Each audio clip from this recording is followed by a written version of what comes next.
देश सरकार के सम्मानित अधिकारीगण, जिनके मार्गदर्शन में आज ये जो हमारा ये कॉन्क्लेव है ऑर्गेनाइज हुआ है, और पोल्ट्री इंडिया के जो प्रेसिडेंट हैं उदय सिंह जी, जिनके सहयोग से ये सब कुछ संभव हो पाया है।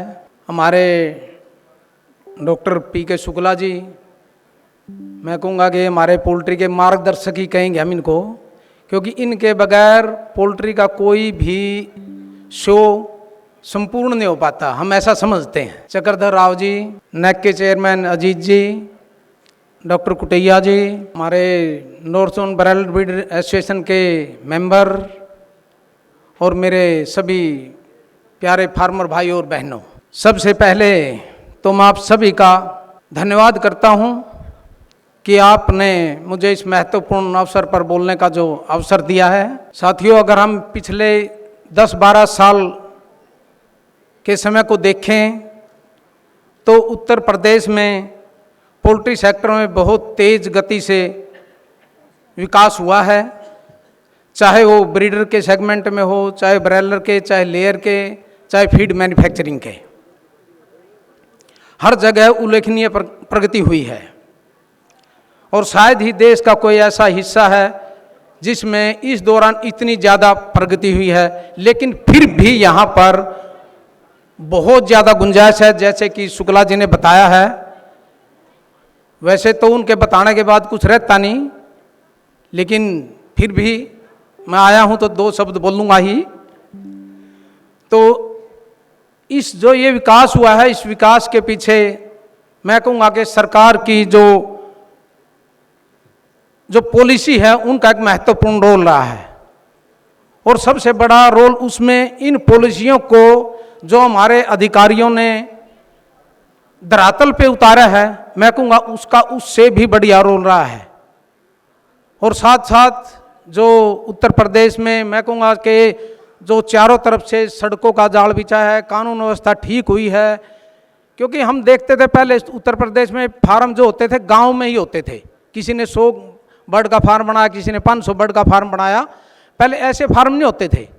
लेकिन अब लोग दूर दराज खेतों में भी बड़े बड़े फार्म बनाने लग गए हैं। अब किसी प्रकार का कोई भय नहीं है, जैसे मंत्री जी ने बताया था।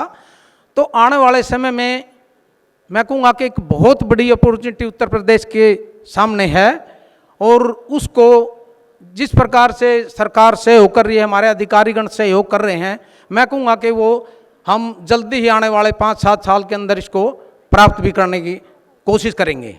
परंतु इन सभी चीज़ों के साथ साथ आज हमारे अधिकारीगण यहाँ बैठे हुए हैं। सवेरे अपने मंत्री जी भी यहाँ थे, लेकिन सारा काम हम समझते हैं कि हमारे अधिकारियों को ही करना होता है। पॉलिटिकल तो एक सपोर्ट होती है। अगर हमारे अधिकारीगण की नीयत हो और हमारे अधिकारीगण कोई काम करना चाहें तो ऐसा कोई काम नहीं है जो हो नहीं सकता, क्योंकि उनको ही उनको समझाना होता है।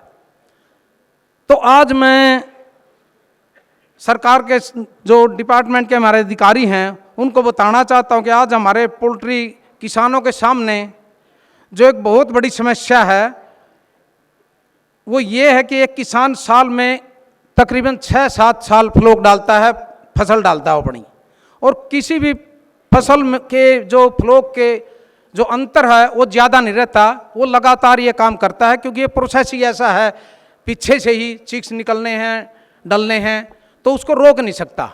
और उसके जो फसल का जो फ्लोक का अंतर है वो ज़्यादा नहीं होता, क्योंकि उसके फार्म पे जो लेबर है, उसकी मेंटेनेंस है, उसके बिजली का जो बिल है, और जो उसकी खुद की जीविका भी है वो उसके फार्म से उसी से चलनी है। लेकिन जो हर साल जो हमारी जो समस्या है सबसे बड़ी, जो हर साल सावन के महीने में फार्मर को बर्ड का दाम ठीक से नहीं मिल पाता। ट्रेडर और कटर यह बहाना बनाते हैं कि प्रशासन ने हमारी दुकानों को बंद करने के आदेश दे दिए हैं, जबकि इस प्रकार का कोई लिखित आदेश नहीं होता। वो माल भी उतना उठाते हैं, माल भी कम नहीं उठाते, लेकिन फार्मर का उसका शोषण करने का उनको एक बहाना मिल जाता है कि हमारे को तो इधर उधर कुछ लेना देना ही पड़ता है, ये करना पड़ता है, वो करना पड़ता है, जिसकी वजह से हमारे जो पोल्ट्री फार्मर हैं उनको करोड़ों रुपए का नुकसान झेलना पड़ता है। तो मैं तो आज यहाँ पे इस मंच के माध्यम से आप सब अधिकारियों से रिक्वेस्ट करूँगा कि इस चीज़ को हल करने में आप बहुत बड़ी भूमिका निभा सकते हैं। आपको हमारी जहाँ भी ज़रूरत हो हम वहाँ आने के लिए तैयार हैं। इसका कोई बीच का रास्ता इस प्रकार से कुछ निकाला जाए, हम एक सुझाव आपको दे सकते हैं कि इस प्रकार का एक बीच का रास्ता निकाला जाए कि जैसे कावड़ के जो रास्ते हैं उन पे 100-100 मीटर के दायरे में कहीं मंदिर है, कहीं स्कूल है, कहीं कोई और धार्मिक संस्थान है, उसके आसपास के एरिया में एक ऐसा वहाँ पे अपन उस दौरान, उस समय के दौरान एक क्लियर आदेश जारी करें, भाई इन एरियो में दुकानें नहीं खुलेंगी, और बाकी की अंदर जो अंदरूनी एरिया हैं शहर के या दूर दराज के गांव में है, वहाँ पे इस प्रकार का कोई ये प्रतिबंध ना हो, उस प्रकार की कोई भी वहाँ पे परेशानी ना हो, कोई शरारती तत्व उनको वहाँ परेशान ना करें। इस प्रकार का एक व्यवस्था बनाने की बहुत ज़रूरत है।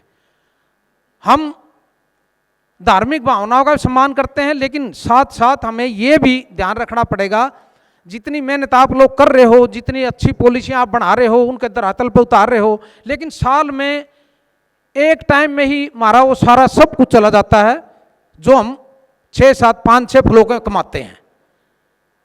तो मेरी तो आपसे यही रिक्वेस्ट है कि फार्मर को इस करोड़ों रुपए के हर साल के नुकसान से बचाया जाए।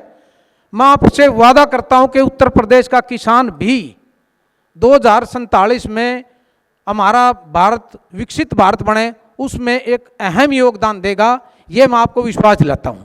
जय हिंद, जय भारत।